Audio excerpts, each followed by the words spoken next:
আসসালামু আলাইকুম রহমতুল্লাহ বারকাত। আপনারা নিশ্চয়ই চিনতে পারছেন এই জায়গাটা। আর যারা আসেন না তাদেরকে বলছি, আমি আসছি এখন বর্তমানে হযরত শাহ পরানের মাজার। এখানে 1 ঘন্টা অবস্থান করব, মাজার জিয়ারত করব, তারপর ইনশাল্লাহ জাফলংয়ের দিকে রওনা হব। সবাই দোয়া করবেন।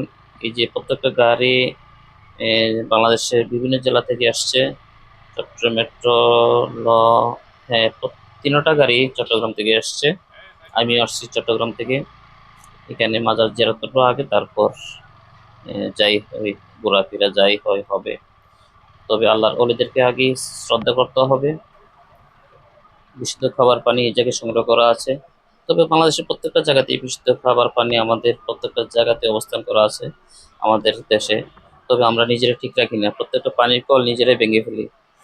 যাই হোক, আমার এই ভিডিও যদি আপনাদের ভালো লাগে থাকে অবশ্যই লাইক কমেন্ট শেয়ার করবেন প্লিজ। আপনাদের সহযোগিতা অন্য একটি ভিডিও বানাতে উৎসাহিত হব। ধন্যবাদ সবাইকে।